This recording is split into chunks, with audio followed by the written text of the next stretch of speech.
that are sunny. Looking back, it was all needed. The problems, the pain, the trauma, the grieving. You are now tuned in to the prisoner to painter. Prisoner to painter. Hard work, dedication. Rainy days, inspiration. Prisoner to painter. And now, a word from your local Pope dealer. Welcome to the Prisoner to Painter podcast. I'm Nathan McDermott, and today joining us is Daryl Hook. Hello. Man, thank you for coming on. I really appreciate it. It takes a lot of courage to tell your story in front of a camera. So I thank you. We start from childhood and we work into where you are now is kind of the basis of it. I've never found a good way to ease into it. So I feel like I always over-explain at the beginning. But yeah, so how I like to start normally is how would you describe your childhood? Loving, caring, was it hard, etc. I mean, I have parents that love me, but they're very awkward, so they have trouble showing it. Understood. So, Man. and then like my dad was pretty strict, but at the same time, I guess he put me in my place, but he wasn't abusive or anything. Mm-hmm. Mm-hmm. So, I it's hard to say I had a terrible childhood because I didn't. Yeah. I was an awkward kid, so I got bullied a lot, but that's how shit goes sometimes. Yep. Man, Yeah, I had a decent childhood overall. Good. Where were you? Were you born and raised here in Michigan? Where were you born? No, I was born in California. You were born in California. Okay. Did you live most of your years out there? Most of them. We'll get there later, but I left. Yeah. I left California in 2002, went back in 2010, and then left again in 2021. Gotcha. Okay, so there's some story there, definitely. Yeah. Man, what did mom and dad do for work? Mom was a stay-at-home mom until after I left, and then dad worked in a warehouse until he retired. Oh wow. Okay. He got out of the Navy in 72, and then did almost 50 years of working in warehouses. Wow. Man, no kidding. Who was the most influential person in your life growing up?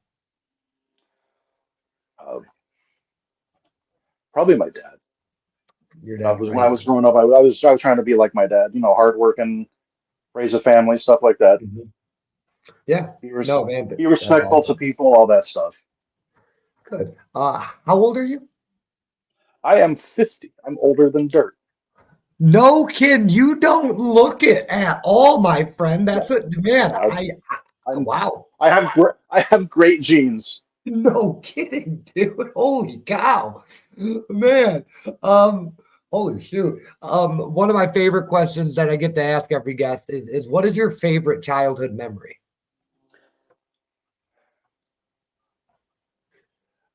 This is going to sound kind of like, I don't know. I suppressed a lot of my childhood just because I didn't have a bad childhood, just like there was so much that was uneventful. Mm-hmm. But I did grow up very close to Disneyland, so we would go there all the time. And like, who didn't like going to Disneyland? Man, yeah, no kidding. Always on the reverse side. I hate to be that, but always on the reverse side. What is your least favorite childhood memory? That one's actually really easy. It goes back to the bullying. When I was it's not quite childhood. I guess it's like preteen or early teen. When I was in 7th grade in gym class, someone pulled my pants down and showed my ass and dick to everybody. No shit. Oh man. Yeah, that was like super traumatic. So yeah. Yeah, no kidding, dude. So growing up out in California, was pot a part of your life growing up? I for some reason when I hear California, I just automatically think of dope. I don't know why. I'll be honest, man. I never smoked until I was in my 20s. Okay, right on. There was no reason. I did coke, but I didn't smoke weed. Right on. I did coke. I experimented a little bit with acid, but yeah, like smoking wasn't a thing in my teen years. I just chose not to. I was a cigarette smoker though. Yep, yep, yeah, yeah, no kidding. What was the biggest economical challenge for your family, do you think? Younger years, I know you weren't a part of the finances, but Right. a kid kind of sees what's going on. So, Oh, I mean, obviously, my mom being a stay-at-home mom with dad working on a warehouse, that's not the best money. yeah. So, the single income, they struggled a bit at times. Mhm. I didn't like I said, we went to Disneyland all the time, but at the time, Disneyland was cheap. But Mhm. that was pretty much all we did recreationally because we didn't have a ton of extra income. Like we wouldn't eat there. We would pack a picnic lunch. We didn't get Mhm. souvenirs. We'd ride the rides. We'd go home. Yep, yep. But as for What's your recreation, otherwise, that was pretty much it. Gotcha. And I want to apologize preemptively because I noticed that I do this, and I feel like there's a lag between us, which is on every live like this, so it's not just like Mhm. this one. I apologize if I ever start talking before you're fit. Like I am not meaning to interrupt you at all, so I Oh, apologize if I do that. I've done enough of these that I completely understand that's how that Okay. happens. Okay, right on, man. I'm like, oh, geez, I feel like such an a-hole. Oh no, but I've had podcasts in the past, so trust me, I understand. Right on, right on. I'm glad, honestly. What's one favorite family holiday? One that sticks out? When I want to say about 12, the family went on a road trip and just drove up the coast of California. Spent about Nice. a week. Spent about a week. Stopped in a few places here and there. Again, didn't do a lot. We drove in an RV, so it didn't Mhm. cost anything except for Yeah, gas. yeah, So there was no, hotels. I mean, obviously we ate out and stuff, but yeah, like again, the family, they were very frugal with their money because they did what they had to do to survive. yep, But at the same time, they weren't going to just sit there with their thumb up their ass and do nothing all day. So yeah, we yep, did that trip. That's the only time I remember us doing a family trip was yep. that one time, and when I think it was either 11 or 12. I don't remember.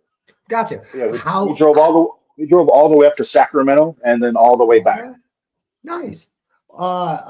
Just straight there, straight back. Do any sightseeing? There was a little bit of sightseeing here and there. Yes, Gotcha. free stuff. Yes, sir. Yes, sir. Hey, yeah, I can't be mad about that, man. Um, how would you say you were as a student? Yeah, I'm not gonna fixate too much on the younger years. I feel like I got a good grasp of your childhood, which is really the main thing that I try to Mhm. portray to people. How would you say you were as a student, man? I mean, I was average, but I was also not applying myself. Yep, yep. If you look at my grades that I got in school versus how intelligent I actually am, they do not, they don't go together. I Yeah. I I slacked off so much in school, which I Gotcha. absolutely regret, but it is what it is. Can't change it. Mhm. Nope, no, sure can't, man. Did you have a favorite? Did you have a favorite subject? Yeah, my favorite subject was actually architecture. I wanted to be an architect, and then that Okay. didn't happen. Fair enough. What's your profession now? Besides filmmaker, do you have another profession? Yeah, I'm a manager at a restaurant. Oh, nice. Oh, hell yeah.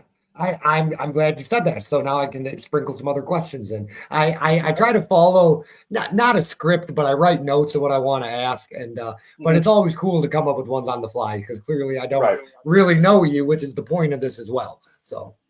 Yeah. Yeah. Was there a teacher that stands out? Was there like a teacher that took you on as a mentee or anything like that?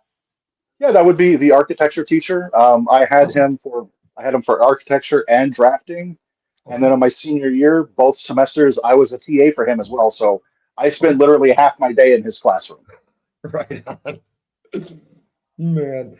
Um, how did you choose friends? Yeah, I guess that's as simple as it Yeah, sounds. but I wouldn't imply I had any. Okay. There was like one kid down the street that was close to my age, so we became Mhm. friends. But like as far as at school, not really so much. Gotcha. I as an adult, I don't think anybody's weird. I am a weird guy if weird has a definition. Mhm. Being made fun of, being bullied, but whatever. Do you think that impacted you deeply? Did it play on your psyche? It did. It took me a long time to, because like I'm at the point now where if you don't like me, I don't fucking care. Mhm. You're not Right liking on. me, it's not impacting my life at all unless you're my wife. Mhm. Yeah. So like, but it took me a long time to get to that point. Like, whenever you're young, you want to be accepted. No one did. So yeah, like obviously that took a toll on Mhm. on the psyche and like why does everybody hate me? Why can't I be liked? That kind of stuff. Mhm. Right on. Hey, quick question. My wife, she's been sitting these past couple out. She works with people. Okay. So she whatever. I don't need to mansplain, but she asked a question on Facebook. Disgusting Productions question mark exclamation point. Bro, how does he feel about B-rated movies and what is his favorite? How do I feel about? I mean, that's what I make is B-rated movies. So obviously you have to love them to make them. Yes, sir. No one goes to school to make fine art horror films like Hereditary and The Witch, and then makes B movies. I love B movies. My favorite. I don't even know if I could pinpoint a favorite. I could pinpoint a series of favorites, Okay. which would be like Microwave Massacre, House Shark, Psycho 8. There's so many. Okay. I love bad movies. Okay. That she also does, so I'm sure she got a kick out of that. She also says gore or psychological horror? Question mark. I mean, I'm a gore guy, but I have nothing against psychological horror, but that's not what I typically gravitate towards. Gotcha. Gotcha. And then because we always do kind of take a little sidetrack, always. Did you ever play sports in school, or were you part of band, chess, anything like that? None of that. Okay. Okay. No, none Then of that that. kind of. That's again went back to the lack of confidence because people just didn't tend to like me in school. Mhm. So if they didn't like me, like why am I going to want to be around them all the time? Yeah. Yeah, and I never understood why kids are terrible, but now as an adult, I'm realizing adults are terrible too. So Oh I yeah, oh yeah. thought, yeah, it's unfortunate. Well, I'm glad that I get to talk to you and give you a place to tell your story. And I really do apologize, for bullying and stuff, man. Like, and now, and I'm sorry to get on this tangent, but now I feel like it's even worse because it's like now you can't even escape it because there's phones. It's Right. like now you're bullied at school, now you're bullied at home, now you're bullied till 12 at night. Like it's insane. It's insane. Yep. Yeah, Man. I will like it's definitely worse now than whenever I was younger. Yeah. Whenever I was in school, if I got bullied once I got home, then my parents weren't going to bully me. Yeah. Yeah. Um, how did you spend a typical Saturday afternoon? Typical Saturday afternoon, I was watching whatever movies I had rented at the video store. Okay. Okay. So you were always in the movies, always into films? Always, always Always. into films. Okay, right on, man. Were you ever into games, board games, anything like that? Not board games, not so much. Video games, yeah. Right on, right on. No, man, do not shoot me because I say like you're older. What games did you grow up on? Nintendo 64, Sega, what was it? Nintendo 64 came out when I was in my 20s. Oh, okay. I grew up on the Atari 2600 and the NES. Okay, the original joystick with the button. Oh Hell yeah. yeah. Oh yeah. Oh man. Um Man, was there any particular hobbies when you were younger that you were into, like model planes or something? Okay, so if you knew my hobby when I was a teenager and you knew me now, you'd say that I'm lying to you. Because when I was a teenager, I loved collecting sports cards. Okay, okay. I haven't watched sports in over 20 years. That's why I'm saying, like, if you knew me now and I told you that's what my hobby was when I was a teenager, you'd say I was lying to you. Yeah. Man, that's funny. What is the most thing you miss from back before the 2000s?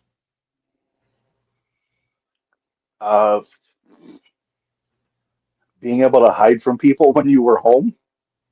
That's the one. Because you could just take the phone off the hook. Yep. You could just take the phone off the hook because everybody had landlines, no one had cell phones. You Mhm. take the phone off the hook, no one can get a hold of you. Yep. Yeah. What did you do after high school? Did you graduate, and then B, what came after? I did graduate, and then I took off 11 months, and then I joined the Marines, and I was a Marine for 8 years. No shit. No shit. Well, secondly, I commend you for your service. Man, I love this.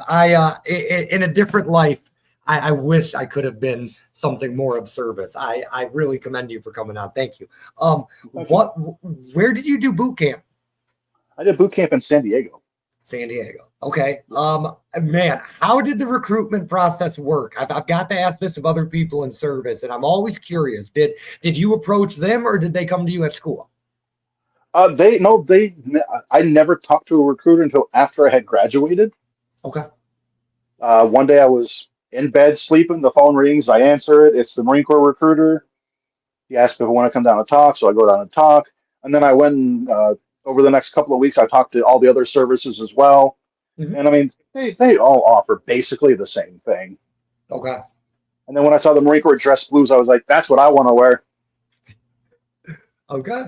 What initially motivated you to join? Like, was it money? Was it sense of honor? It was money for college, honestly. Okay. Okay. Ironically, I never went to college. Oh, gee. That's kind of funny. What was the most challenging part of boot camp? I'm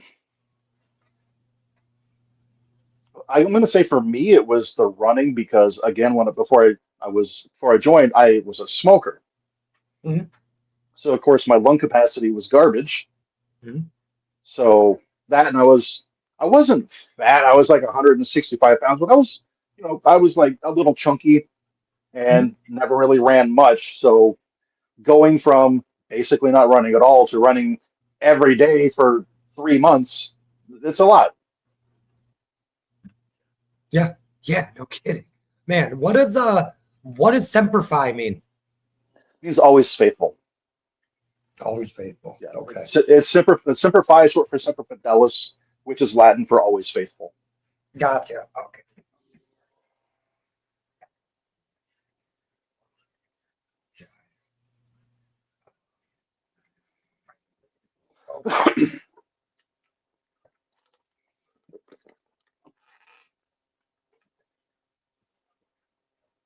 I'm gonna have to leave that, or else I'm gonna friggin' get a noise. Come on. Oh, there it goes. Shit, won't do that again. I got my headphones stuck in my chair wheel. Oh no. Man, what is one piece of advice that you would give somebody that is thinking about joining the Marine Corps? Make sure it's what you want to do, because like once you do, you can't get out of it until your contract's up. So like make sure it's what you want to do, and don't make the mistake of going in like an open contract. Make sure you can get the job you want that's gonna like push you towards what you want to do with your life. Mm-hmm. Okay. Like I know a lot of guys that went an open contract thinking they were gonna get some high-tech job and they ended up in infantry. Oh, yeah. Yeah. That's infantry is not going to do much to push you forward for the rest of your life, unless your life is taking orders and firing guns. Yeah, man. When you so you were about 20, right? Roughly when you joined the Marine Corps. Was there a war? Sorry. I was 18, and the second day of boot camp was my 19th birthday. No kidding. Okay. Yeah. Wow. Okay. So 19 years old when you joined the Marine Corps. Was there any active war going on then, or were you? Nope, that was after the first Gulf War and before 9/11, because I joined in '94. Gotcha. So what does the military look like during non-active war times? It's just training for wartime, honestly. Oh, okay. Okay. Okay, man. So 8 years in the service. Did you always live in California during this time? I mean, I got deployed a couple times on ship, but I lived in California the entire time. Yeah. Okay, awesome. What is your what is your most memorable moment from being in the Marine Corps? Going to Australia 3 times. Wow, that's Yeah. Yeah. cool. And then I've been so many cool places that I've only gone because I was like I've been to Hong Kong, I've been to Singapore, I was in Dubai, like I've been wow. lots of places that I would never have gotten to go if I Mhm. hadn't been in the military. Gotcha. What was the hardest part about just becoming a civilian again? For me, it was realizing you can't talk to people the same way in the civilian world as you do in the military. Understood. You can't Understood. just because like they give you the training that you need to like do interviews and fill out resumes and all that stuff, but Mhm. they don't teach you how to become just a regular person again. Yeah. So Yeah. when you're in a leadership position where you're yelling at people a lot, and then you go into a civilian job, you can't keep doing that. But I did. Mhm. Fair I enough. was calling people. I was calling people fucking idiots. It's. I had to like literally. The store manager had to pull me aside and be like, "You, I know you're a Marine, but you can't talk to people like that anymore." Yeah. Yeah. And I was like, "Why?" I was like, "Why not?" What what accomplishment are you most proud of? Like from the military time, Yes, or yep, yep. Well, okay. So two-parter from the military time, and then I'll piggyback on that in your whole life as well. okay, Yep. in the military time. I mean, it was all during peacetime, so we didn't do anything super spectacular. Mhm. So I guess my proudest accomplishment would have just been graduating boot camp. Well, I mean, that's more than I did and more than most of America's done. So that's a damn good Right, right. accomplishment. Yeah. You know. Yep. And then in my life, I think Yes, what I'm sir. proud of, I think what I'm proudest of, honestly, is the fact that I was able to finish and get my movie out to people. Awesome. Yeah, dude, I'm ready to hear about this, honestly.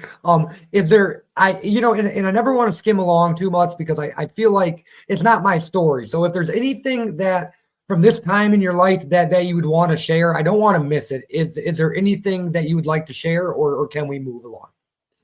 I mean, we could. I have an ex-wife. I've got adult kids. Okay. Okay. I'm not saying we could like. I don't want to skip over them or anything Yeah, like that. yeah. But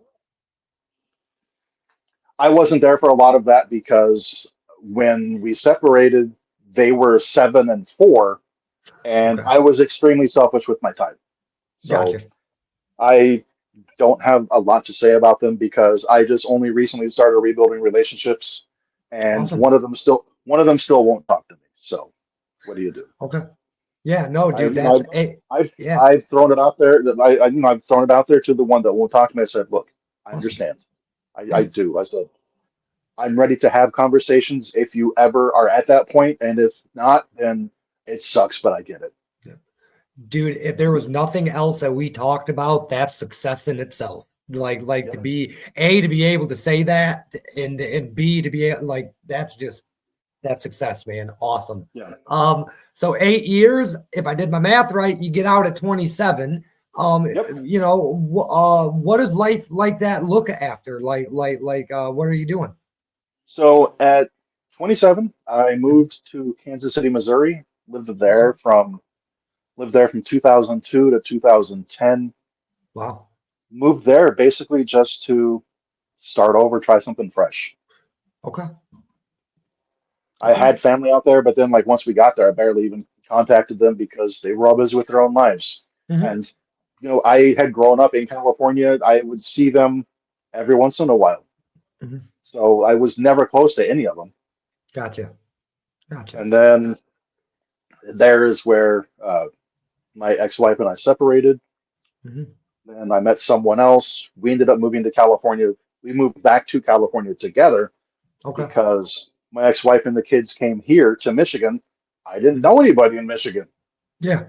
And it was like 2010, we're still recovering from that 2008 recession. Yeah. Yep. Yep. So At that, that time, Michigan's unemployment rate's sky high.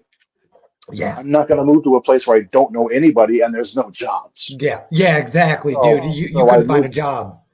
Yeah. right. So I moved back to California where at least, it felt like a safer bet Hmm. because at Definitely. least, I got my parents there and it was better than going somewhere where there's no one. Yeah. Man, no kidding. Well, okay, so you move out there. So I'm guessing you initially come back to Michigan to get with your kids, or to be more a part of your kids' life. You would think so. But again, I was selfish for a long time. Okay. I actually I moved to Michigan because I met a woman on Facebook Okay. who's now my wife. Awesome. I moved Awesome. out here. I moved out, but here's the crazy part. And people always tell me that I planned this, but how can you plan this? She lives in the same city that my kids live in. Wow. Like not Awesome. even the next city over. She's literally in the same In city. the same city. Yeah. Man. And everyone's like, you planned that on purpose. Why would I purposely plan to meet someone who lived 2,500 miles from me? Yeah. Yeah, Why no wouldn't I kidding. want to meet someone who lives where I live? Yeah. Yeah. Well, hey, So and yeah, it takes a we hit it big off. man. So It takes a big man to just admit and say what you said. I feel like the accountability there in itself is phenomenal. Like that's wow. When would you say you changed being selfish with your time? it was when I realized towards the end of 2021, I'm like, I'm gonna move to Michigan and I'm gonna be with her, but I Mhm. want to start a relationship back up with my kids. So I need to stop being selfish and at least be someone that they want to talk to, even if they Mhm. don't want to even if they don't want me as their dad because I wasn't their dad for years and years. Mhm. I want to at least be back in their life. And one was not willing at all. And again, I totally understand that. And then the other one, you know, we still don't have the best relationship. We're working on it all the time. Awesome. Dude, that's a story of success in itself, man. I mean, hell, let's keep the movie right out of it. That's success. That's awesome. Right. Like, wow, dude. Well, I'm happy to hear that. Um, it was there ever any problems in your life with drugs or alcohol? Was there ever any problems with those? I'm just curious. When I was young in the Marines, there were times where I drank too much, Mhm. but it was never a dependency thing. It was just going out drinking with the guys and Mhm. getting carried away. Gotcha. Gotcha. So curiosity here. Of course, you start a movie. When did or you make a movie? Not start a movie. You make a movie. You find Right. actors. I am so intrigued with this. Clearly, this is why I wanted to interview you. But I love Right. learning up to it. When did this get in your mind? Like it couldn't have just been 5 years ago. Okay. Like No. yeah. So I'm going to tell you.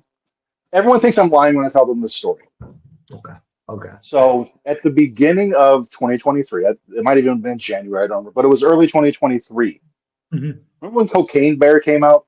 Yeah. Yeah. Yes, I do. And then, it actually did really well in the box office. It made a lot of money. Mhm. So a lot of micro budget filmmakers started making knockoffs. There was like Attack of the Meth Gator and Yeah. Cocaine Cougar Yeah. and Yeah. Cocaine Shark and all this stuff. And Yeah.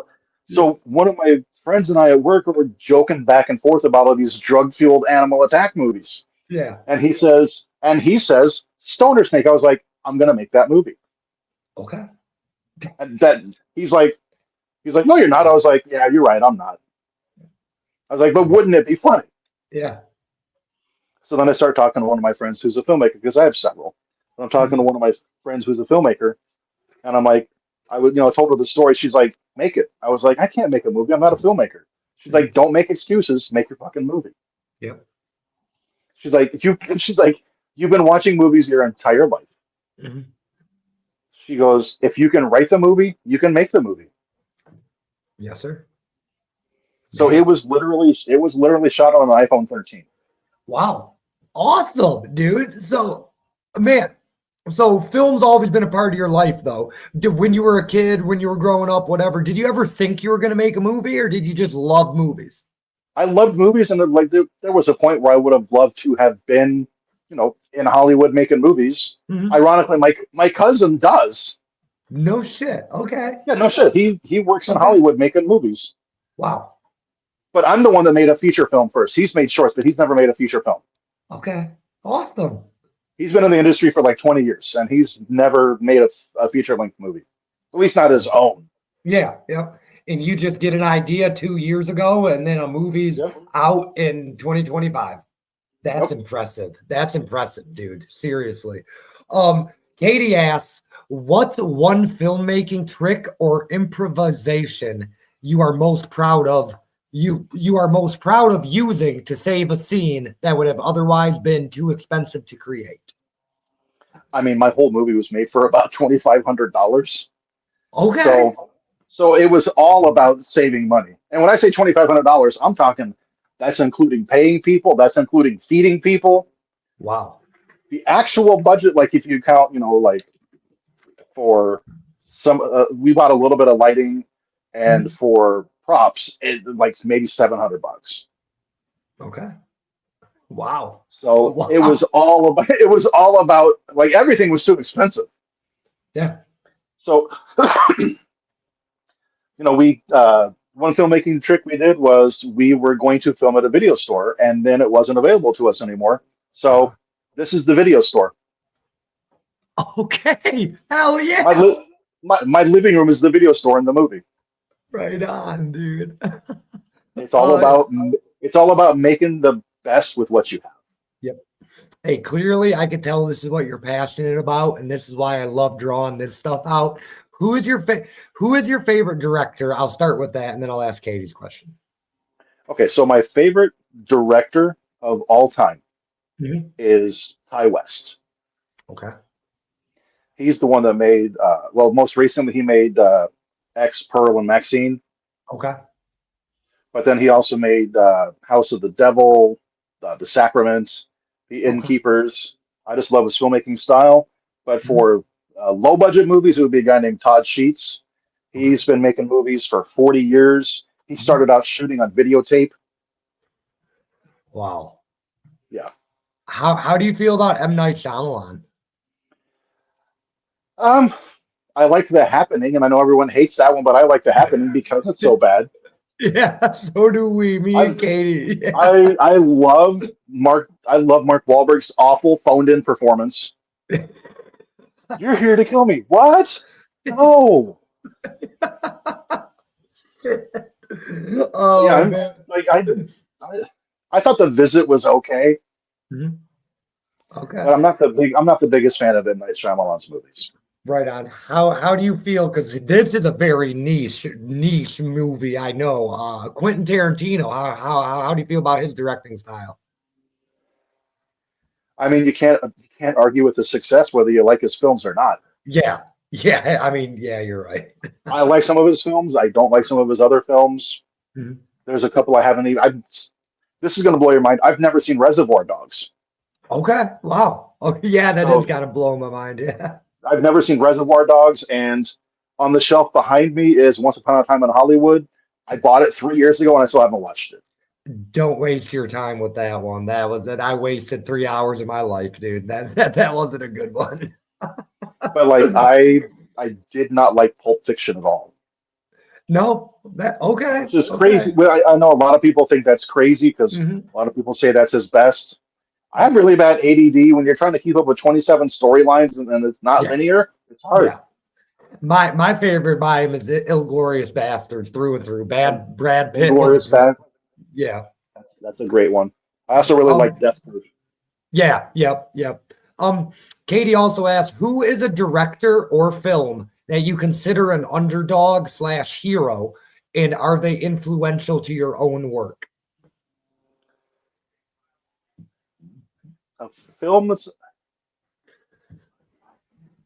I can't think of a specific film that I think is like underrated because there's so many underrated films that I could name them off and people would be like, what the hell is this guy talking about? Those aren't even real titles. Like if I said Cocaine Crabs from Outer Space, you're going to think I'm lying, but that's a real movie. Yeah, yeah, it is. Oh man. How did you determine the style of your movie? Like, how did you decide on how you were going to shoot it, or the angles and all that? A lot of it was literally learning as I go. Like Okay. when I watch the movie, I can, even though obviously I remember what the Mhm. first thing we shot was, I can tell the first thing we shot because it looks fucking terrible. Okay. It's terrible. We had to like do reshoots later so that it Mhm. doesn't look like it's just cobbled together and it looks like it's an actual scene. Yeah. Yeah. How does even making a movie start, dude? Like I have no idea. Like talk to me like I'm five. Like how do you start? Do you get an actors first? Like do you like Well, I mean, the first thing you're going to want is you're going to want to come up with your. What I do is I come up with a title and I build a movie around that. oh okay. Okay. I think of like I can tell you the names of my upcoming movies, and you're going to be like, okay. Mhm. I try to come up with a title that's going to grab someone's attention. Okay. Like obviously there was Stoner Snake, and then we're doing Hemo Goblin, which is about a blood sucking goblin. Mhm. Another one we're going to be doing, it's a clown slasher movie, or the clown specifically is stalking juggalos, and it's called Whoop Whoop Stab Stab. Okay. And then we've got another one that my wife is writing called Toilet Zombies. Okay. Okay. But I come up with a title, and then I'm like, okay, so what's the movie going to be about? So I come up with a basic plot idea of what the movie's going to be about, Mhm. and then I just think, okay, what kind of set pieces can we have? What's this? What are some big scenes we can do? And then I'll Mhm. do that, and then I'll build a list of characters that I want in the movie, Mhm. and then I build an outline of the movie, and then I start writing. Okay. Have you made any movies before Stoner Snake? First one. No shit, dude. Okay, man. And okay, now how do you get it on platforms? Like, can I buy this? Can I buy this on Amazon? How do I buy this? I mean, you can buy digital or physical copies from me. We're getting the physical ordered very soon. Okay. That was whenever we did our Indiegogo to raise money for the movie. One of the perks was buying Blu-ray or DVD. Okay. And then I sell copies through my social medias. It's $4.20. I take I take That's everything. funny. I take Cash App, Venmo, PayPal, Zelle, whatever. I can take anything, Perfect. and then Well, I here. send people a digital copy. Mhm. Okay. Uh, you send a digital copy. Okay. So Mhm. normally I give out a gift card for this episode. What I was going to do was I was actually going to buy your movie. So while we are actually here in this little slot, can I send you Okay. $4.20? What's your cash app? Uh, it's it's One dollar. second. One Sorry. second. I apologize. Nope. No, I'm Oh, all sorry. good. All good. Okay, because I'm also very terrible at this. Search. Okay. Money sign. Come on, Nathan, get it together. It's because I'm on camera, is why I'm like this, I swear. All right, money sign. Yep. It's dollar sign Mr. MR Yep. and then meat hook. Meat hook. Mr. Meat. Come on, quit doing that. Hook. Daryl Hook, Mr. Meat Yes. Hook. Yes, sir. Pay money. I'm gonna just send $5 for Appreciate it. movie. Pay. Perfect. And I'm gonna put your Cash App in the section. So if anybody's Okay. interested in Daryl Hook's movie like I am, then there it is. Money sign Mr. Meat Hook. Awesome, dude. I promise it is a terrible movie, but you'll have a hell of a lot of fun watching it. Awesome, dude. Yeah, we always give out a gift at the end of every episode. But I've found it very difficult to send e-gift cards. So I was like, Right. for his, I was like, I'm gonna buy his movie. Clearly, if we ever get Perfect. together in person, whatever, I'll buy you a pack. Oh, you quit smoking. Well, whatever. I'll buy you a candy bar. Man. Okay. So you make the title, you work around it. What do you write a script? Like how does that Oh, even yes. work? Okay. Okay. I mean, if you go to film school, you learn, especially if you go to film school for writing, you learn how to write a script. Mhm. I Googled it. Okay. I Googled it. I found what's basically the industry standard app to write your script on, Okay. and it does because it's a very specific format, Mhm. and it formats it for you. Okay.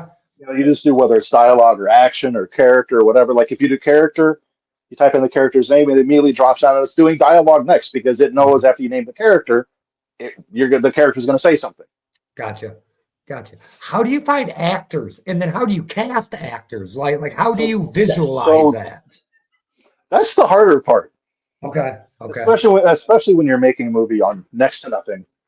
Yeah. Because a lot of people that I cast, I paid for out of pocket before I ever raised a dime, Okay. and that was people that were like established names that were going to be able to help me get the movie out there more Mhm. known. Okay. And most of them did their roles remote. Okay. Wow. I send How? How? how I send them a script and I say, have fun. Oh, okay. Because I mean, again, they're all film, or they're all actors. They know what to Yeah. do. Yeah. Yeah. And I Yeah. tell them, I say, give me two versions. Give me one where you follow the script to the T, Mhm. and then give me one where you're having fun with it. As long as it gets to where it needs to go, change the Yep. dialogue up. I don't care. Gotcha. Gotcha. Okay. Do you normally go with the script verbatim, or do you find yourself liking impromptu more? It depends. That's why I want them to do both. Okay. And that's why, I tell them if you want to do like a rough edit and send it to me, that's fine. If you want to send me just every piece of footage you film and I put it together myself, I can do that as well. Doesn't Gotcha. matter because if they send me something that it's just all the loose footage Mhm. and I like one thing they did and another thing I don't like, I can use one and then the other one I can go with what the script was. Gotcha. Gotcha. I don't want to forget, so I'm going to ask this before I forget. Okay. What is your favorite movie of all time? Like of all Night of time? the Night of the Demons from 1988. Okay, mine's Book of Eli. I love Denzel. I'm so guilty of him. I love Oh, him. I couldn't get into that one. No kidding. I No tried. I, kidding. I watched I watched the whole thing, but the whole time I was like, when is this over? That's kind of funny. Hey, but the kicker at the end I did like though. Um, oh geez, sorry, I'm trying here. Okay, so how so the pre visualization of it, like did you see it in your head and were you able to portray that onto the screen, do you think? I think for the most part, yeah. Again, like this is my first movie, so Okay. and a lot of sacrifices were made. There was a scene that was completely rewritten because I had talked to someone about a location and they said, yeah, no problem. And Mhm. then when I went to set up a time to go there and film, they were like, oh yeah, I read your script and we can't have that here. So like Fair I enough. didn't even like that scene's not even in the movie, but it Okay. was just a scene that introduced characters, so it Yeah. wasn't that hard to rewrite it.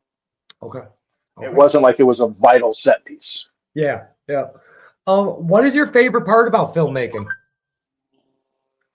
I love the collaborative effort between everybody. Okay. Awesome. My Can least you? favorite part is my least favorite part is casting, Yeah. No shit. Can you especially expand like on that a little bit? Sorry. yeah, yeah. Yeah. Please. Thank you. Thank you. I would love to expand on that actually. So living in Battle Creek, like nobody makes movies here. No. So when I go onto public Battle Creek Facebook groups and I'm like, hey, looking for actors for this, Mhm. everybody and nobody in Battle Creek trusts anybody. Yeah. So everybody's just like, scam. I was like, yeah, you're going to be in a movie. I'm going to pay you or feed you, but yeah, scam, sure. That's what it is. Just a scam. Yeah. Yeah. Or it was that, or this is how you end up on To Catch a Predator. Yeah.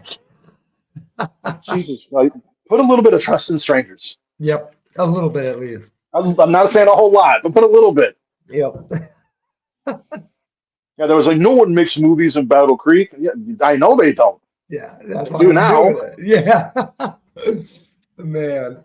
Okay, dude. No, this has been great. So your upcoming movies, how are you preparing for them? Like I guess I'm just trying to understand what's a normal day like for you. I mean, a normal day, I get up, I go to work, I come home. Okay, okay. But yeah, a normal day, like for the filmmaking thing, I've got two shorts written that are both going to be part of anthologies. One Okay. is my anthology, one is a friend's anthology. Hmm. Hemo Goblin, I'm going to do it as a short for a friend's anthology. Hmm. But if it's popular enough, I've done it so that it could just be the opening scene of a movie, and Hmm. it becomes a full film. Okay. And then I've got another one called Sharkoween, which Hmm. is an anthology, and I've got six filmmakers each doing 10-minute segments for it. Okay. And ours is called Fog Machine Shark. It's about a shark that comes out of fog machines and eats people. Okay. Man, you wow, so you just started. One day you said I'm gonna make a movie and you just started. That's successful in Yeah, itself. And then you got a I got, movie and now you sell it. That is crazy to me, man. yeah. So the filmmaking thing sounds like I mean that's successful and it sounds like you're doing great with it. It sounds like you love it. So I just want to talk a little bit about your manager job and then I'll ask my wrap-up questions if that's okay. Okay. Yeah, absolutely. Uh, to work your way to manager, regardless of what industry or whatever you're doing, that shows some leadership skills and it shows a lot about you. So strong leader, a lot of things. Where do you work, if you don't mind my asking? I'm actually not contractually not allowed to say. Okay, understood. Okay, so no, that's perfect. So I can ask broad questions and it makes it Yeah. perfect. What is your favorite part about working in the service industry? Um, Getting to meet new people every day, whether they're, good experiences or bad experiences. Hmm. I get to meet new people all the day, all the time. And now, as a filmmaker, I've always got my business card in my pocket. Yep. So if I'm talking to a customer, we have a little bit of chemistry. I'll be like, "Hey, have you ever been interested in being Yep. in a movie or helping with a movie?" And if they say yeah, then I get my business card. Gotcha. Are you front of house or back of house or being the manager just wherever? Being a manager, I'm all of it. Gotcha. Awesome. No, dude, that is awesome to me. Just regardless, working at fast food like I have, or working at a real restaurant, or Mhm. just whatever, to work your way up to manager still means something. And no matter what, I mean, even if you're a manager of the shit shovelers, you still Right. showed leadership skills. So that's awesome, man. Cool. How long have you been there? If you're allowed to answer that. I've been at my location now for going on 4 years. I've been with the company off and on for 17. Beautiful. Okay, so got some repertoire there, man. Awesome. Yes. What is the best piece of advice that you can give anybody coming from a leader down to like an employee? What's the best piece of advice you can give anybody? Be respectful to everybody. That's it. Respect in the workplace is everything. Yes, sir, it is. If you don't have a healthy rapport with Mhm. your coworkers, or if you're the boss with your employees, Mhm. it's just a toxic environment. Everybody's going to be miserable. Yep. What is the best piece of advice you have ever received? Goes back to shut up and make your fucking, or quit making excuses and make your fucking movie. Yeah. That's What's the the best worst piece of piece of advice I ever received. advice? Well, what's the worst piece of advice you've ever received?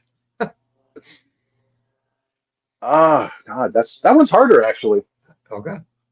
Not because I haven't received bad advice, but just because I've received so much of it. So, Yeah, yes, sir.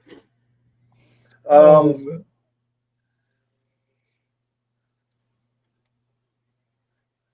I think the worst piece of advice was, "Yeah, man, watch this horror movie while we're tripping balls." yeah. Um, Did and not then end one well. and then one question I forgot to ask from childhood. What was your Okay. favorite cereal? My favorite cereal Yep. was Cookie Crisp. Hell yeah, a lot of people don't remember what those are, man. After they rebranded, Cookie Yeah, Crisp are the bomb, dude. Man. it's literally just chocolate chip cookies and milk. Yeah, you can't get no better than that, dude.